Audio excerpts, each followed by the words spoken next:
Everyone, this is Alex Smith. Welcome to knowledge the ambition. स्वागत है आपका knowledge the ambition के इस सेशन में।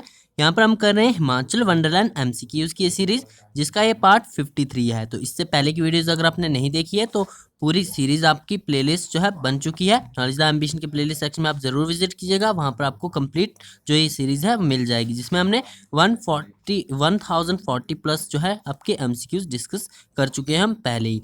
तो आज की इस वीडियो में हम मोस्ट इंपॉर्टेंट 20 क्वेश्चन डिस्कस करेंगे। तो चैनल पर पहली बार आए तो प्लीज चैनल को सब्सक्राइब जरूर कर लीजिए और नोटिफिकेशन बेल को ऑन कर लीजिए, ताकि आने वाले सभी रेगुलर अपडेट जो है आप तक रेगुलरली पहुंचते रहे। तो चलिए शुरू करते हैं। और इस वीडियो का पीडीएफ जो है आपको व्हाट्सएप ग्रुप और टेलीग्राम चैनल से मिल जाएगा। डिस्क्रिप्शन बॉक्स में लिंक दिया गया है, आप वहां से ज्वाइन कर सकते हो। तो शुरू करते हैं। सबसे पहला यहाँ पर क्वेश्चन पूछा गया है, सिब्बा किला कांगड़ा जिले की किस तहसील में स्थित है? जासमा कोटला में, नूरपुर में, कांगड़ा में या देहरा में? तो ये जो आपको चारों स्थान बताए गए ये कांगड़ा जिले की तहसीलें हैं। आपको बताना है कि सिब्बा किला जो है वो किस तहसील में स्थित है। तो इसका राइट आंसर आपका ऑप्शन नंबर 1 यानी जासवा कोटला। कांगड़ा जिले की जासवा कोटला में स्थित आपका सिब्बा किला, तो आपको याद रखना है। और साथ ही में आपका नूरपुर की बात करें तो नूरपुर में भी इंपॉर्टेंट आपका एक किला है, आपको वो भी याद रखना है। कौन सा?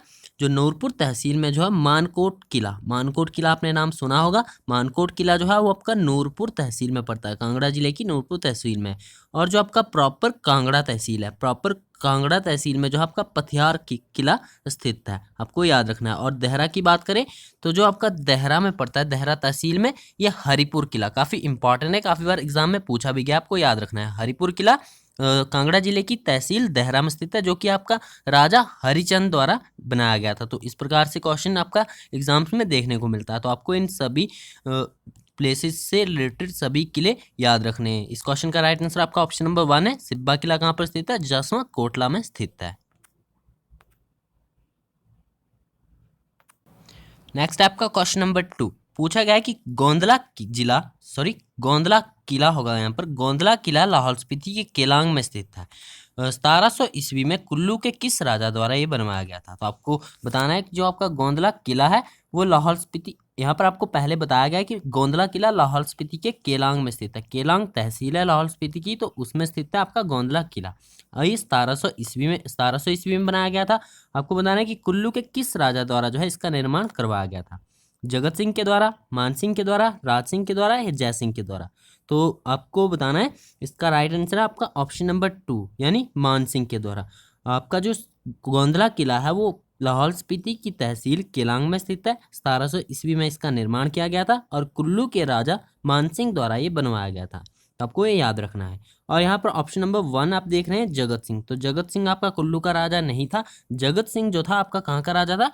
ये था आपका नूरपुर रियासत का राजा था। आपको याद रखना है जगत सिंह नूरपुर रियासत का राजा था। और इसके द्वारा भी एक इम्पॉर्टेंट किले का निर्माण किया गया था। कौन सा? चंबा रियासत के क्षेत्र में तारागढ़ किला। आपको याद रखना है चंबा रियासत के क्षेत्र में जो है एक तारागढ़ किला पड़ता है, उसका निर्माण जो है आपका जगत सिंह ने करवाया था। और जगत सिंह आपका नूरपुर रियासत का राजा था। तो इस क्वेश्चन का राइट आंसर आपको याद रखना है, मानसिंह द्वारा जो है गोंदला किला लाहौल स्पीति की तहसील केलांग में 1700 ईस्वी में बनवाया गया था। नेक्स्ट आपका क्वेश्चन नंबर 3 पूछा गया है कि शेषु मेला मंडी जिले में एक राज्य स्तरीय मेला है जो 13 अप्रैल को लगता है। निम्न में से किस संप्रदाय के लिए धार्मिक महत्व रखता है? तो आपको पता होगा, आपने मेले अगर अच्छे से पढ़े तो शेषु मेला आपने नाम सुना होगा। जो आपका ये शेषु मेला है ये मंडी जिले में एक राज्य स्तरीय मेला है। मंडी जिले के रिवालसर में ये लगता है, जो कि 13 अप्रैल को आपका लगता है ये मेला। और आपको बताना है कि निम्न में से किस संप्रदाय के लिए जो है ये धार्मिक महत्व रखता है? हिंदू संप्रदाय के लिए, बौद्ध संप्रदाय के लिए, सिख संप्रदाय के लिए, उपरोक्त सभी के लिए? तो इसका राइट आंसर है आपका ऑप्शन नंबर 4 यानी उपरोक्त सभी के लिए।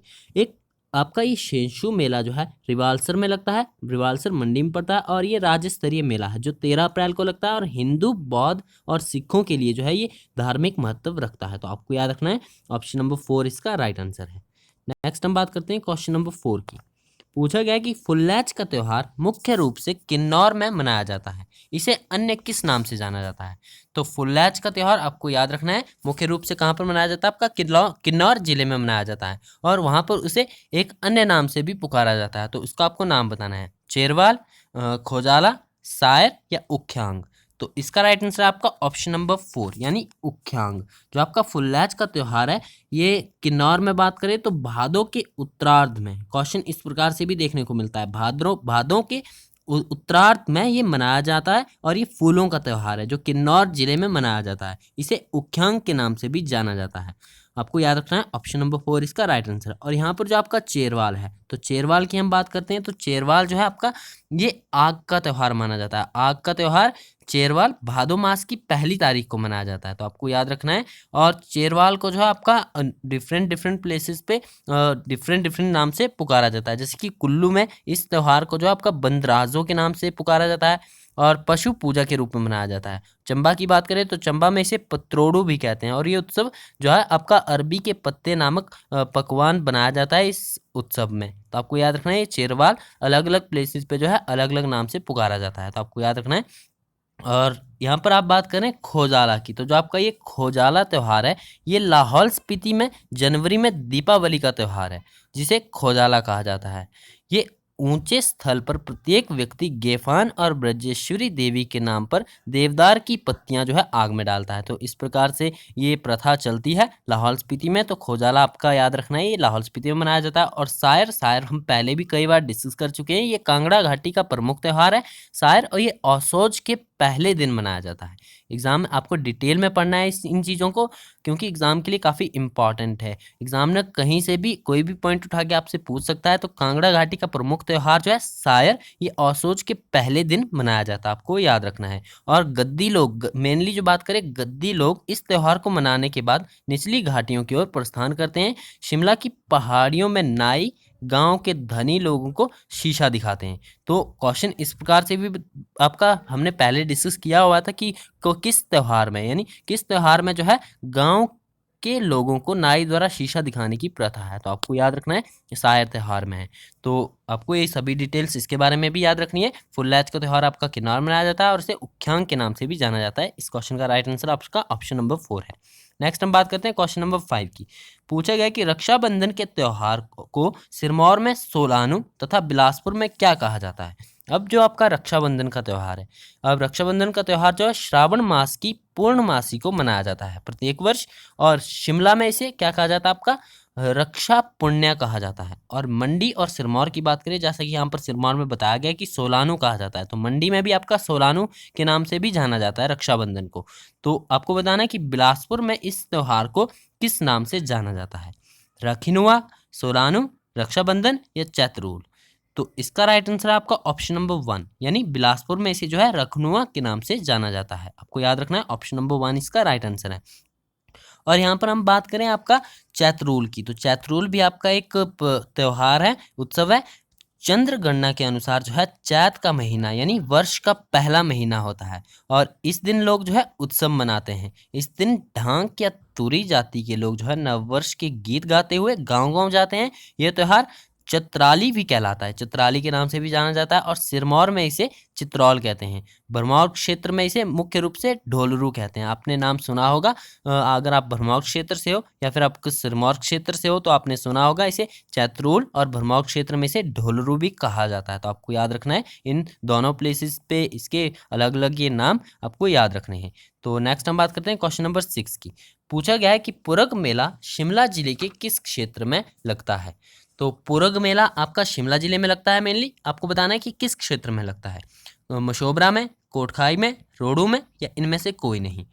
तो इसका राइट आंसर है आपका ऑप्शन नंबर 2 यानी कोटखाई में। जो आपका पुरग मेला है ये मेनली शिमला जिले के कोटखाई क्षेत्र में लगता है। तो आपको याद रखना है ऑप्शन नंबर 2 इसका राइट आंसर है। और बात करें मशोबरा की, मशोबरा और रोडू भी आपके शिमला जिले में पड़ते हैं। तो मशोबरा में भी आपका एक जो आपका प्रसिद्ध मेला लगता है, काफ़ी बार एग्जाम में देखने को भी मिला है। तो मशोबरा में याद रखना आपको, जो कि शिमला का मशोबरा में जो है आपका सिप्पी मेला मनाया जाता है। सिप्पी मेला याद रखना है शिमला जिले के मशोबरा में आपका मनाया जाता है। और जो आपका ये पुरग मेला है ये कोटखाई में मनाया जाता है। तो आपको इसके बारे में ये डिटेल्स भी याद रखनी है। ऑप्शन नंबर 2 इसका राइट आंसर है, पुरग मेला शिमला जिले के कोटखाई में लगता है। नेक्स्ट आपका क्वेश्चन नंबर 7। पूछा गया है कि मोर सिंगी मेला, हरिदेव मेला, भरनेट मेला कहाँ पर लगता है। ये तीनों आपके मेले हैं, ये एक ही डिस्ट्रिक्ट में लगते हैं। तो आपको उस डिस्ट्रिक्ट का नाम बताना है कि ये कहाँ पर लगते हैं। सिरमौर में, लाहौल स्पीति में, बिलासपुर में या धर्मशाला में। तो इस क्वेश्चन का राइट आंसर है आपका ऑप्शन नंबर ये लगते हैं आपके बिलासपुर में। ऑप्शन नंबर 3 इसका राइट आंसर है। जो आपका मोरसिंगी मेला, हरिदेव मेला और भरनेट मेला जो है ये मेनली आपके बिलासपुर डिस्ट्रिक्ट में लगते हैं, तो आपको याद रखना है। ऑप्शन नंबर 3 इसका राइट आंसर है।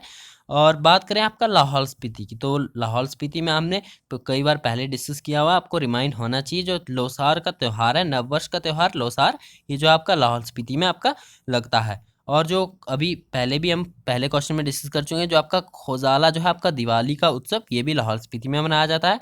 और सिरमौर में हमने रक्षाबंधन को सोलानू के नाम से जाना जाता है, ये भी डिस्कस किया है। तो नेक्स्ट हम बात करते हैं क्वेश्चन नंबर 8 की। पूछा गया है कि चंबा का मिंजर मेला विक्रम संवत के अनुसार किस दिन लगता है। तो यहाँ पर आपका मिसप्रिंट हो गया है पूरा। चंबा का मिंजर मेला जो है विक्रम संवत के अनुसार किस दिन लगता है, आपको बताना है। भादो महीने के दूसरे रविवार को, श्रावण महीने के सोमवार को, भादो महीने के पहले सोमवार को या फिर श्रावण महीने के दूसरे रविवार को। तो आपको बताना है चंबा का मिंजर मेला जो है विक्रम संवत के अनुसार किस दिन लगता है। तो आपको पता होगा कि जो आपका भारतीय यानी जो आपका राष्ट्रीय संवत है वो कौन सा है, वो शक संवत है। और शक संवत और विक्रम संवत की बात करें तो विक्रम संवत का जो आपका स्थापना की गई थी, यानी इसकी जो शुरुआत की गई थी वो आपके राजा विक्रमादित्य ने की थी। तो विक्रम संवत और शक संवत के बारे में आपको याद रखना है। शक संवत और विक्रम संवत के आरंभ में कितने समय का अंतर है, कई बार एग्जाम में क्वेश्चन देखने को मिलता है। तो जो शक संवत और विक्रम संवत के आरंभ में आपका अंतर है कितना है, 135 वर्षों का है। तो आपका राष्ट्रीय संवत कौन सा है, वो शक संवत है, आपको ये भी याद रखना है। तो आपको बताना है कि विक्रम संवत के अनुसार किस दिन जो है आपका चंबा का मिंजर मेला लगता है। तो इसका राइट आंसर आपका ऑप्शन नंबर 4 यानी श्रावण महीने के दूसरे रविवार को जो है, विक्रम संवत के अनुसार श्रावण महीने के दूसरे रविवार को जो है आपका चंबा का मिंजर मेला लगता है। तो ऑप्शन नंबर 4 इसका राइट आंसर आपको याद रखना है। और विक्रम संवत और शक संवत के बारे में भी डिटेल आपको याद रखनी है। नेक्स्ट हम बात करते हैं क्वेश्चन नंबर 9 की। पूछा गया कि चेरवाल त्यौहार निम्न में से किस महीने में मनाया जाता है। अब चेरवाल आपका त्यौहार हमने पहले क्वेश्चन में डिस्कस किया, अब आपको बताना है कि ये आपका निम्नलिखित में से किस महीने में मनाया जाता है। ये आपके महीने यहाँ पर बताए गए हैं, भादो, बैसाख, आषाढ़ या फिर आपका श्रावण। तो इसका राइट आंसर आपका ऑप्शन नंबर 1 यानी भादो। ऑप्शन नंबर 1 इसका राइट आंसर। चेरवाल का जो त्यौहार है ये मुख्य रूप से आपका कब मनाया जाता है, ये भादो महीने में मनाया जाता है। और चेरवाल से रिलेटेड हमने पहले ही डिस्कस कर लिया है कि ये भादो मास की पहली तारीख को मनाया जाता है। यहाँ इस आपका जो त्यौहार है इसमें मुख्य रूप से चिड़े की पूजा की जाती है, आपको याद रखना है। और चिड़े के गीत गाए जाते हैं। प्रथम असुज में चिड़े को उतारकर गोबर के ढेर पर फेंक दिया जाता है, जहां उसे खेतों में लाया जाता है। इसके बाद इसे पृथ्वी पूजा कहते हैं, तो आपको याद रखना है। और डिफरेंट प्लेसेस पे हमने पहले डिस्कस किया कि अलग अलग जगह पे, जैसे कि कुल्लू में, चंबा में, तो इन्हें अलग अलग नाम से पुकारा जाता है। नेक्स्ट है आपका क्वेश्चन नंबर 10। पूछा गया कि निम्न में से किस शक्तिपीठ में चैत्र दुर्गा अष्टमी त्यौहार मनाया जाता है। अब आपको उस शक्तिपीठ का नाम बताना है जिसमें कि चैत्र दुर्गा अष्टमी त्यौहार मनाया जाता है। चंबा में, हाटकोटी में, कुल्लू में या पांवटा साहिब में। तो इसका राइट आंसर आपका ऑप्शन नंबर 2 यानी हाटकोटी में। जो आपका हाटकोटी शक्तिपीठ है उसमें चैत्र दुर्गा अष्टमी त्यौहार मनाया जाता है। ऑप्शन नंबर 2 इसका राइट आंसर है। नेक्स्ट हम बात करते हैं क्वेश्चन नंबर 11 की। पूछा गया कि ढेरी, रुबारू, सोठा हिमाचल में किसके प्रकार हैं। तो यहाँ पर आपको कुछ नाम दिए गए हैं, आपको बताना है कि हिमाचल प्रदेश में ये किसके प्रकार हैं, तलाक के, विवाह के, सगाई के या पहनावों के। तो इसका राइट आंसर है आपका ऑप्शन नंबर 3 यानी सगाई के। जो आपके ढेरू, रबारू और सोठा है ये मुख्य रूप से हिमाचल प्रदेश में सगाई के प्रकार हैं। जो सगाई होते हैं, अब यहाँ पर ढेरी की बात करें तो इससे रिलेटेड आपका डीप में आपको पढ़ना पड़ेगा, क्योंकि एग्जाम्स में जो है इससे भी पूछ लिया जा सकता है। ढेरी जो है आपका मैदानों में जो है आपका लड़की वाले दहेज देते हैं, लेकिन पहाड़ों में जो है लड़के का पिता जो है वो लड़की के पिता को विवाह के खर्चे के लिए धन देता है, तो ये राशि आपकी ढेरी कहलाती है। तो ये सगाई की प्रथाओं में आते हैं आपके। और रुबारू की बात करें तो कन्या के घर जो है विवाह की बात चलाने वाले को रुबारू कहा जाता है। और रुबारू दोनों पक्षों को जानने वाला होता था। यानी आपका ये प्रथाएं जो है, आपकी ये प्रकार जो है, ये कुल मिला के बात करें तो सगाई से संबंधित है। और सोठा सोठा जो है आपका मध्यम वर्ग और निम्न वर्ग के लोगों में जो है सगाई की रस्म को सोठा कहते हैं, तो आपको याद रखना है। ऑप्शन नंबर 3 इसका राइट आंसर है। जो आपका ढेरू, रबारू और सोठा है, ये सगाई के प्रकार है हिमाचल प्रदेश में। नेक्स्ट है आपका क्वेश्चन नंबर 12। पूछा गया है कि विवाह के तीसरे दिन लड़का लड़की माँ बाप के घर जाते हैं, इस रस्म को धनोज कहते हैं। कुल्लू जिले में इस तरह के विवाह को क्या कहा जाता है? अब हिमाचल प्रदेश में मेनली हम बात करें तो जो ये विवाह के प्रकार में आते हैं, और विवाह के प्रकार यानी जो आपका विवाह के तीसरे दिन लड़का लड़की माँ बाप के घर जाते हैं, इस रस्म को जो है धनोज कहा जाता है। मुख्य रूप से आपको बताना है कि कुल्लू जिले में जो है इस तरह के विवाह को क्या कहा जाता है। आपका केरयांग, घरासनी, जानितांग या पुनिम पुनिम लाल। पुनिम नाल होगा आपका यहाँ पर, पुनिम नाल आपको याद रखना है, जो पुनिम नाल है। तो कुल्लू जिले में जो है इसको कहा जाता है पुनिम लाल। पुनिम नाल लाल के नाम से इसे जाना जाता है। किसको? जब आपका विवाह के 3 दिन बाद जो है आपके लड़का और लड़की माँ बाप के घर जाते हैं, तो इस रस्म को मेनली हम धनोज कहते हैं। लेकिन कुल्लू जिले में जो है इस तरह के विवाह को पुनिम लाल कहा जाता है। आपको याद रखना है पुनिम लाल। नेक्स्ट हम बात करेंगे आपका क्वेश्चन नंबर 13 की। पूछा गया है कि सिरगुंडी रस्म किस जिले में शादी के दौरान होती है? तो सिरगुंडी रस्म हम बात करेंगे कि किस जिले में जो है शादी के दौरान होती है। कांगड़ा में, लाहौल स्पीति में, कुल्लू में या किन्नौर में? तो इस क्वेश्चन का राइट आंसर है आपका ऑप्शन नंबर 1 यानी कांगड़ा में। जो आपकी सिरगुंडी रस्म है, ये मुख्य रूप से कांगड़ा जिले में शादी के दौरान होती है। तो आपको याद रखना है ऑप्शन नंबर 1 इसका राइट आंसर है। नेक्स्ट आपका क्वेश्चन नंबर 14। पूछा गया है कि किन्नौरी पुरुषों द्वारा पहने जाने वाले ऊनी पजामे को क्या कहते हैं? यानी क्या कहा जाता है उस ऊनी पजामे को जो किन्नौरी पुरुषों द्वारा पहना जाता है, तो उसे क्या कहा जाता है? घोरू, चमू सूथन या फिर आपका चोला या आपका लोहिया? तो इसका राइट आंसर है आपका ऑप्शन नंबर 2 यानी चमू सूथन। किन्नौरी पुरुषों द्वारा पहने जाने वाले ऊनी पजामे को आपका चमू सूथन कहा जाता है। ऑप्शन नंबर 2 इसका राइट आंसर है। और जो मेनली आप बात करें घोरू की, तो घोरू जो है आपका घोरू से भी रिलेटेड एग्जाम में क्वेश्चन देखने को मिलते हैं। किन्नौरी औरतें जो एक तरह की ऊनी साड़ी पहनती हैं, उसे घोरू कहा जाता है। किन्नौरी औरतों की जो एक तरह की ऊनी साड़ी होती है, उसे घोरू कहा जाता है, आपको याद रखना है। और चोला चोला आपका मेनली गद्दी जनजाति से आपका संबंध रखता है। गद्दी पुरुष जो है सूती वस्त्र के ऊपर ऊन से बना एक वस्त्र पहनते, उसे चोला कहा जाता है, तो आपको याद रखना है। और जो आपका लोहिया लोहिया यहाँ पर बात करें तो लोहिया क्या है? ये आपका शिमला सिरमौर में पुरुषों द्वारा प्रयोग किया जाने वाला एक ऊनी चोगा, जिसे कंधे तथा हाथों से पीठ पर संभाला जाता है, वो लोहिया कहलाता है। तो आपको याद रखना है लोहिया, चोला, चम्मूसूतन और घोरू के बारे में ये सभी डिटेल्स। इस क्वेश्चन का राइट आंसर आपका ऑप्शन नंबर 2 है, तो आपको याद रखना है। नेक्स्ट आपका क्वेश्चन नंबर 15। पूछा गया है कि जो स्पीति की नामकरण प्रथा है किससे जुड़ी हुई है? जन्म त्योहार से, विशेष किसी त्योहार से, अन्य किसी विशेष त्योहार से, फसल कटाई से या विवाह से? तो इसका राइट आंसर आपका ऑप्शन नंबर 3 यानी फसल कटाई से। स्पीति की जो आपकी नामकरण प्रथा है वो जुड़ी हुई है आपकी फसल कटाई से। ऑप्शन नंबर 3 इसका राइट आंसर है। नेक्स्ट हम बात करते हैं क्वेश्चन नंबर 16 की। पूछा गया है कि छतों में लगने वाली स्लेटें कांगड़ा जिले के किस स्थान पर पाई जाती हैं? भागसू में, खनियारा में, खारली में या उपरोक्त सभी में? तो इसका राइट आंसर आपका ऑप्शन नंबर 4 यानी उपरोक्त सभी में।